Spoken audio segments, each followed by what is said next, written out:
வணக்கம். இன்றைக்கி நம்ம பார்க்க போகிற சமையல் தீபாவளி ஸ்பெஷலாக மைசூர் பாக்கு எப்படி செய்யலாங்கிறத பார்க்கலாம். நல்லா சாஃப்டாக இருக்கும். வாங்க எப்படி செய்யலாங்கிறத பார்க்கலாம். இப்போ ஒரு பவுலில் பார்த்தீங்கன்னா மெஷரிங் கப்பில் 1 கப் அளவுக்கு கடலை மாவு எடுத்திருக்கேன். கடலை மாவு வந்து நல்லா சலிச்சிட்டு ஒரு பவுலில் சேர்த்துக்கலாம். இப்போ அதே மெஷரிங் கப்பில் 1 கப் அளவுக்கு ரீஃபைண்ட் ஆயில் சேர்த்து கலந்துக்கலாம். கட்டி இல்லாமல் கரைச்சி கலந்து வச்சுக்கலாம். இப்போ ஒரு பவுல் எடுத்துக்கலாம். இதில் மெஷரிங் கப்பில் 1 கப் அளவுக்கு ரீஃபைண்ட் ஆயில் சேர்த்துக்கலாம். மொத்தம் வந்து 3 கப் அளவுக்கு நம்ம நெய்யோ இல்லை எண்ணெய் சேர்க்கணும். நான் வந்து 1 கப் அளவுக்கு கரைச்சி வச்சுருக்கேன் கடலை மாவில். மீதி 2 கப்புக்கு உங்களோட விருப்பம் தான். நீங்கள் நெய் ஃபுல்லாக சேர்க்குறனாலும் சேர்த்துக்கலாம். அப்படி இல்லைன்னா நெய்யும் எண்ணெயும் கலந்து சேர்த்துக்கலாம். நான் வந்து 1 கப் அளவுக்கு நெய் சேர்க்குறேன். இப்போ இது வந்து 3/4 கப் அளவுக்கு இருக்குது. இப்போ இதில் கொஞ்சமாக எண்ணெய் கலந்துக்கலாம். இந்த கப்பில் 3/4 கப் அளவுக்கு தான் நெய் இருந்துச்சு. ஸோ மீதி 1/4 கப்புக்கு நான் வந்து ரீஃபைண்ட் ஆயில் சேர்த்துட்டேன். மொத்தம் வந்து 3 கப் அளவுக்கு நம்ம நெய்யும் எண்ணெயும் எடுக்கணும். அதாவது 1 கப் கடலை மாவுக்கு 3 கப் அளவுக்கு நெய் இல்லைன்னா ரீஃபைண்ட் ஆயில், இதில் எது வேணாலும் நீங்கள் எடுத்துக்கலாம். 1 கப் வந்து கலந்து வச்சுருக்கேன். மீதி 2 கப் வந்து எடுத்து வச்சுருக்கேன் நெய்யும் எண்ணெயும். இப்போ இதை வந்து நம்ம சூடு பண்ணிக்கலாம்.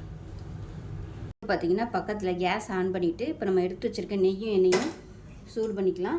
இப்போ இன்னொரு கடாயை எடுத்துருக்கேன். இதில் வந்து மெஷரிங் கப்பில் 1/2 கப் அளவுக்கு ஜீனி சேர்த்துக்கலாம்.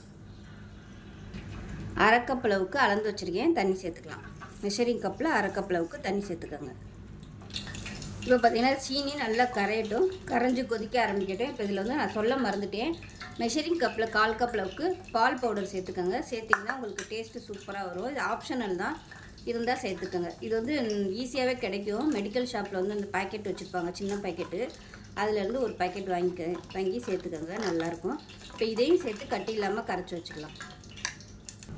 இப்போ பார்த்திங்கன்னா நல்லா கரைஞ்சி கொதிக்க ஆரம்பிச்சிருச்சு. கையில் தொட்டு பார்த்திங்கன்னா உங்களுக்கு நல்லா அப்படியே லைட்டாக ஒரு கம்பி பதம் வந்து கட் ஆகணும். அது இல்லை அப்படி உங்களுக்கு பார்க்க தெரியல அப்படின்னா பிசு பிசுன்னு கையில் லைட்டாக அப்படி ஒட்டுற பதத்தில் இருந்துச்சுனாலே போதும். இப்போ நம்ம கரைச்சி வச்சுருக்க இந்த கடலை மாவை அதோட சேர்த்துக்கலாம். அடுப்பு வந்து நல்லா மீடியத்துலேயே வச்சுக்கோங்க. நம்ம முடிக்கிற வரைக்கும் மீடியத்தில் தான் இருக்கணும். ஒரு கையில் கலந்து விட்டுக்கிட்டே ஒரு கையில் ஊற்றிக்கலாம். பக்கத்தில் எண்ணெய் காய வச்சது நல்லா சூடாயிருச்சு, அதுவும் சிம்லே இருக்குது.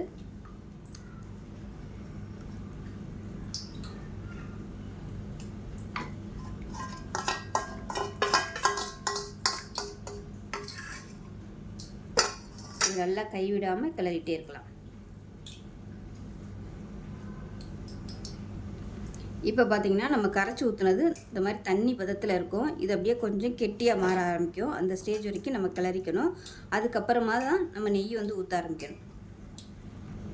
இப்போ பாருங்கள் கொஞ்சம் அப்படியே கெட்டியாக ஆரம்பிச்சிருச்சு. இந்த ஸ்டேஜில் நம்ம வந்து நெய் சூடு பண்ணி வச்சுருக்கோம் இல்லையா, அதை வந்து நல்லா ஒரு கரண்டி அளவுக்கு சுற்றி விட்டுக்கலாம். இப்போ மறுபடியும் நல்லா கிளறிக்கலாம். அடுப்பு வந்து மீடியத்தில் தான் இருக்குது.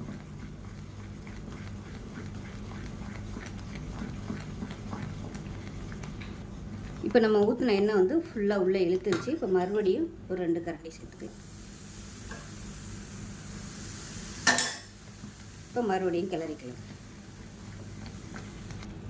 இப்போ எண்ணெய் எல்லாமே உள்ளே இழுத்துருச்சு. இப்போ மறுபடியும் ஒரு 2 கரண்டி எண்ணெய் சேர்த்துக்கலாம். எண்ணெய் வந்து சூடாகவே இருக்கணும். நல்லா சூடாயிருச்சுன்னா அப்படியே குறைச்சி வச்சுக்கோங்க, அப்படியே சூட்டிலே இருக்கட்டும். இப்போ மறுபடியும் ஒரு 2 கரண்டி எண்ணெய் ஊற்றிக்கலாம்.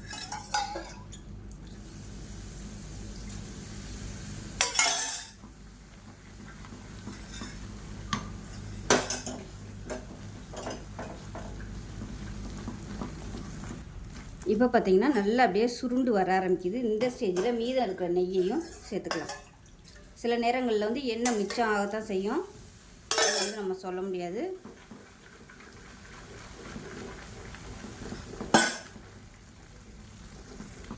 இப்போ பாருங்கள் நம்ம ஊற்றின எண்ணெயெல்லாம் அப்படியே வெளியே கக்க ஆரம்பிச்சிருச்சு. இந்த ஸ்டேஜில் எண்ணெய் வந்து தடவி வச்சுருக்கேன் ட்ரேயில், அப்படியே டக்குன்னு எடுத்து ஊற்றிடணும்.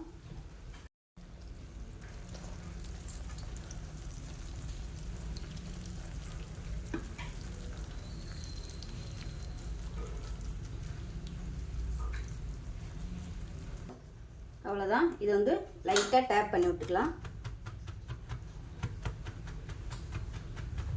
டேப் பண்ணிட்டு லேசாக ப்ரெஸ் பண்ணிக்கலாம். ரொம்ப அழுத்தம் கொடுக்கக்கூடாது. அழுத்தம் கொடுத்தோம்னா அந்த ஓட்டை ஓட்டையாக வராது.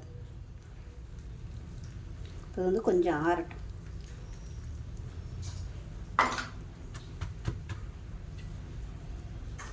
இப்போ பாருங்கள், மைசூர் பாக்கு ஆறுனதுக்கப்புறம் இது மாதிரி எடுத்து வச்சுட்டேன். ஸோ எடுத்த வீடியோ வந்து கட் ஆயிடுச்சு. மைசூர் பாக்கு சூப்பராக ரெடி ஆயிடுச்சு. இது பார்க்க தான் ஹார்டாக இருக்கும், ஆனால் வாயில் போட்டதும் அப்படியே கரையும். நல்லா போதுன்னு சூப்பராக இருக்குது. நான் வந்து இன்றைக்கி 2 கப் அளவுக்கு நெய்யும் எண்ணெயும் எடுத்திருக்கேன். நீங்கள் வேணும்னா நீங்கள் 1.5 கப்பாக கூட குறைச்சிக்கலாம், உங்களோட விருப்பம் தான். ஸோ அருமையான மைசூர் பாக்கு இதே மாதிரியே செஞ்சு பாருங்கள். செஞ்சு பார்த்துட்டு எப்படி இருந்துச்சுங்கிறத சொல்லுங்கள். வீடியோ பிடிச்சின்னா லைக் பண்ணுங்கள், கமெண்ட் பண்ணுங்கள், சேனலை சப்ஸ்கிரைப் பண்ணுங்கள், பக்கத்தில் உள்ள பெல் பட்டனையும் ப்ரெஸ் பண்ணுங்கள். நன்றி.